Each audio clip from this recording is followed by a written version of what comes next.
She said she wanted me to succeed as much as she did, but she ended up crushing my confidence until there was nothing left of the man I used to be. She called it motivation. I called it slow motion destruction. I work as a restoration carpenter. My job is to take old, tired structures and breathe life back into them. I understand that every piece of wood has a limit to how much pressure it can take before it snaps. I know that if you want a beam to hold weight, you have to support it, not just demand that it be stronger. My ex-wife, Olivia, was a high-powered corporate attorney. She lived in a world of shark skin suits, billable hours, and relentless upward mobility. I loved her ambition at first. I thought her drive was inspiring, but slowly, her ambition became a weapon she used to measure my worth. Olivia didn't see a husband. She saw a project that was underperforming. She didn't see the beauty in the furniture I built or the craftsmanship I put into my work. She only saw the numbers on the tax return. She began to treat our marriage like a performance review, and I was failing every quarter. It started with small, helpful comments. We'd be at a dinner party with her colleagues, and she'd lean in and say, "Nathan, tell them about that contract you're going to get, not the small one you're working on now. Make it sound bigger." Or she'd look at my clothes, my work jeans and flannel shirts, and sigh. "You know, Julie's husband just got promoted to senior VP. He wears custom suits even on the weekends. It shows he respects himself. Don't you want that for yourself?" I'd feel a flush of shame, a heat rising in my neck. I loved my work. I loved the smell of cedar and the precision of a dovetail joint. But through Olivia's eyes, I was just a manual laborer who lacked vision. The motivation soon turned into constant, grating criticism. Every morning started with a suggestion on how I could optimize my business. Every evening ended with a comparison to someone else's success. She would leave articles on the kitchen island about young entrepreneurs or how to scale your business. "I'm just doing this because I believe in you, Nathan," she'd say when she saw me looking at the papers with a weary expression. "I want us to be a power couple. I want people to look at us and see two equals. Don't you want to be more than just a guy in a workshop?" Her words were like sandpaper on my soul. Each encouragement stripped away a layer of my self-esteem. I started to doubt my own hands. I started to feel embarrassed of the work I once took pride in. I'd be at my workbench, and I'd hear her voice in my head. "Is that all you're doing today? Just one chair? Imagine what you could do if you actually had some drive." I became paralyzed. The man who used to confidently handle a circular saw started to hesitate. I made mistakes I never used to make. I lost my flow, and the more I struggled, the more Olivia increased the pressure. She thought she was pushing me to greatness, but she was actually pushing me into a deep, dark hole of inadequacy. The dynamic became a cycle of shame. She would criticize, I would withdraw, and then she would use my withdrawal as proof that I was lazy or giving up. I stopped talking about my day because I knew it wouldn't be impressive enough. I stopped dreaming about opening my own gallery because I knew she'd just tell me why the business model wasn't scalable. The wall between us wasn't made of stone. It was made of her standards. I felt like I was constantly auditioning for the role of her husband, and I was never getting the part. The final straw came during the summer of 2025. Olivia had organized a high-stakes brunch at our house for her firm's partners. She had spent the entire week telling me how to act, what to say, and specifically, what not to talk about. "Please, Nathan, just for today, try to sound like you have some ambition. Mention that you're looking into luxury interior consulting. Don't tell them you spent the whole week fixing an old porch for a grandmother down the street. It sounds small." I stood in the kitchen, wearing the expensive, stiff shirt she had bought for me. I felt like I was in a costume. The brunch was a nightmare. I watched her perform, and I watched her watch me. Every time I spoke, she would jump in to refine my answer, to make me sound more successful, more corporate. One of the partners, a man named Marcus, looked at a photo of a hand-carved cabinet I had actually finished that week. "This is incredible work," Nathan. The joinery is museum quality. You have a rare gift. For a second, I felt a spark of the old me. I started to explain the technique I used, the way the grain of the oak matched the curve of the door. Oh, he's just being modest, Olivia interrupted, her voice sharp and bright. Nathan's actually looking at transitioning into high-volume manufacturing. He knows that the handmade thing is just a hobby phase. He's ready for the big leagues, aren't you, honey? The table went quiet. Marcus looked at me, then at Olivia, then back at the photo. I saw the pity in his eyes. He knew, everyone at that table knew that she was ashamed of who I actually was. I looked at Olivia. She was smiling, that tight, ambitious smile that didn't reach her eyes. She thought she had saved the conversation. She thought she had protected our image. In that moment, I didn't feel angry. I felt a profound, freezing coldness. I realized that Olivia didn't love Nathan the carpenter. She loved the idea of a Nathan that didn't exist, a Nathan that she had invented in her head to match her own ego. And as long as I stayed with her, I would always be a disappointment. I would always be the small man in her big world. After the guests left, the house felt like an empty stage after a bad play. Olivia started clearing the plates, already talking about the next networking event. See, that wasn't so hard, was it? Marcus was really impressed when I mentioned the manufacturing idea. You just need me to give you that little push, Nathan. I didn't help her with the plates. I didn't say a word. I walked to the hallway, took off the stiff shirt, and let it fall to the floor. I'm going to the workshop, Olivia, I said. On a Sunday afternoon. Why? We should be reviewing the notes from today. I stopped at the door and looked back at her. I'm going to the workshop because it's the only place left in this world where I'm allowed to be exactly who I am. And tomorrow, I'm moving my bed there. The shock on her face was almost satisfying. What? Because of a little advice? Nathan, don't be so sensitive. I'm the only one who truly believes in your potential. No, Olivia, I said, my voice as solid as a piece of seasoned heartwood. You're the only one who's been trying to kill the man I actually am so you can live with the ghost you want me to be. I'm done being your project. I walked out, the sound of my heavy work boots on the porch a final, steady rhythm that she couldn't control. The workshop didn't just become my bedroom, it became my sanctuary. For the first few weeks after I left Olivia, I lived in a state of quiet shock. The silence was deafening, but it was a healing silence. There was no one to tell me I was behind schedule, no one to compare my bank account to a vice president's bonus. No one to roll their eyes when I spent 4 hours perfecting a single joint. Olivia didn't give up easily. She sent emails with strategic plans for our reconciliation. She even called my parents to tell them I was having a breakdown because I couldn't handle the pressure of our lifestyle. She truly believed that my departure was a sign of my weakness, not a reaction to her tyranny. To her, I was a broken tool that she just hadn't figured out how to fix yet. But away from her voice, I started to find my own again.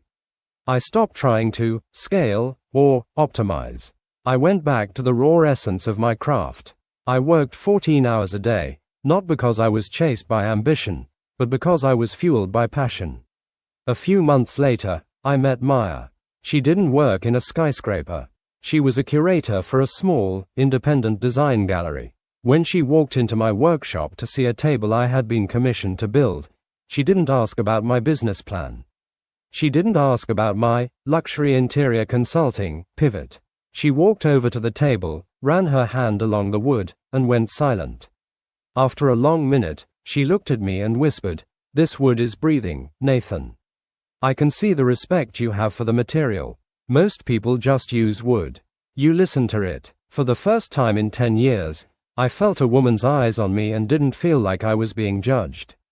I felt seen. Maya didn't push me. She supported me. When I was tired, she brought me coffee and told me to rest. When I doubted a design, she reminded me of the beauty I had already created. She didn't want a power couple status to show off at brunches. She wanted a partner who was happy in his own skin. With that kind of peace behind me, something strange happened. I became successful, not the high-volume manufacturing success Olivia wanted, but the kind of success that comes from being the best at something rare.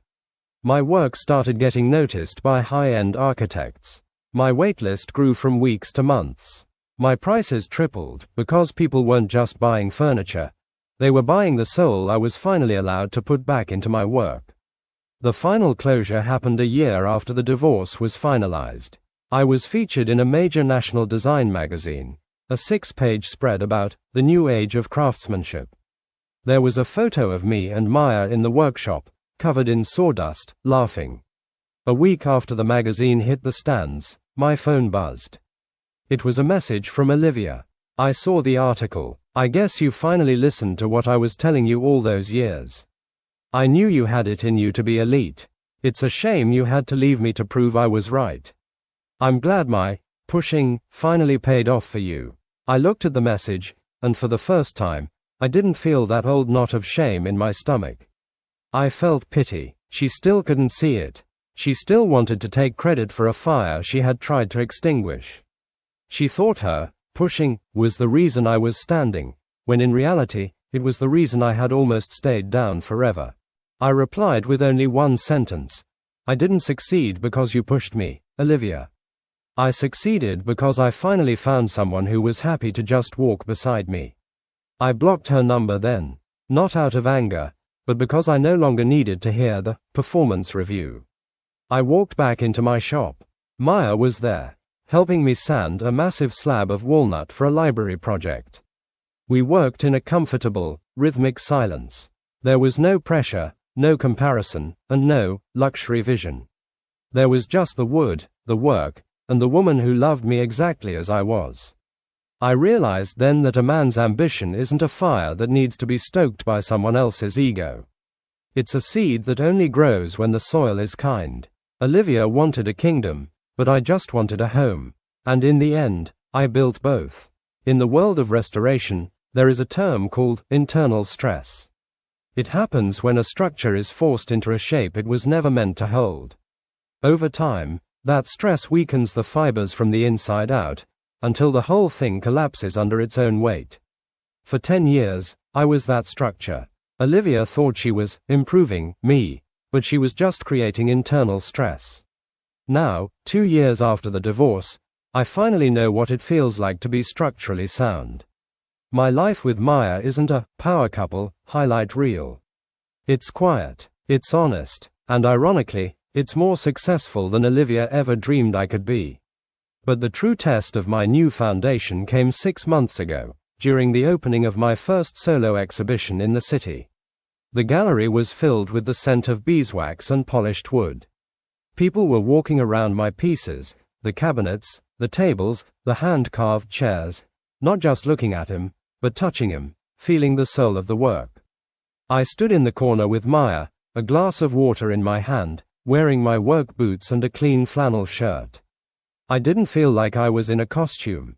I felt like the master of my own craft.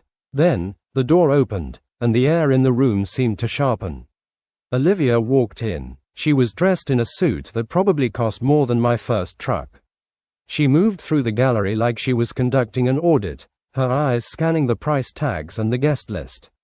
When she saw me, she didn't smile, she smirked. It was that old look, the one that said, "Look at what I made you into." She walked straight up to me, ignoring Maya entirely. "Well, Nathan, I have to admit, you've done well for yourself. I saw the prices on those walnut sideboards. It seems you've finally understood the value of premium positioning. I'm glad you stopped wasting time on those little porch repairs." I looked at her, and for the first time, I didn't feel that heat in my neck. I didn't feel the need to prove my worth. I just felt a deep, quiet indifference. "I still fix porches, Olivia," I said calmly. "I fixed one last week for a neighbor. I did it because he needed help, and because I like the work. The prices in this room haven't changed the man I am. They've just changed the people who are willing to pay for him." Her smile faltered. "Don't be humble, Nathan. It's bad for the brand. You're an elite artisan now. That's what I always wanted for you. I was the one who saw this potential when you were just a guy in a dusty garage." Maya stepped forward then, not with aggression, but with a gentle, grounding presence. She put a hand on my arm. He was never just a guy in a garage, Olivia. He was a man with a gift. You just couldn't see the gift because you were too busy looking for the profit. Olivia's eyes turned cold. And who are you? The supportive girlfriend who's happy with the crumbs. I'm the one who pushed him to be more. I'm the one who refused to let him settle for a small life. I looked around the gallery. I saw people who respected my work. I saw Maya, who loved the man behind the work. And then I looked at Olivia, who only loved the reflection of her own ambition. You didn't push me to be more, Olivia, I said, my voice steady. You pushed me to be you. You thought a small life was a failure, but you didn't realize that a life spent doing what you love, with someone who loves you for it, is the biggest life there is. You wanted a kingdom, but you ended up with nothing but billable hours and a cold house. I wanted a home, and I built it. Olivia looked like she wanted to argue, to refine my statement, to win the point. But for the first time, she had no leverage. I wasn't her project anymore. I was a finished piece, and I wasn't for sale. She turned and walked out of the gallery, her high heels clicking a frantic, hollow rhythm on the floor. I watched her go, and I felt the last lingering grain of her influence leave my body. That night, after the gallery closed, Maya and I went back to the workshop. We sat on the floor with a pizza and a couple of beers, surrounded by the silhouettes of my tools. There were no networking notes to review, no performance goals to meet, just the comfortable, rhythmic silence of two people who were exactly where they wanted to be. I realized then that success isn't a destination Olivia could map out. Success is the absence of internal stress. It's the ability to look at your work, your life, and your partner, and realize that you don't need to be optimized. I'm a restoration carpenter. I take things that are broken and I make them whole. And the greatest restoration project of my life wasn't a cabinet or a house. It was me. I built a life that Olivia called small, and in doing so, I became a giant in my own world. The wood is breathing, the soil is kind, and the master of the workshop is finally at peace. Wow, that was something, wasn't it? I really hope you enjoyed it as much as I did. I'm still processing some parts, so let's talk about it in the comments. I'll be down there waiting for your thoughts. Don't forget to like and share if you had a good time with me. See you in the next one.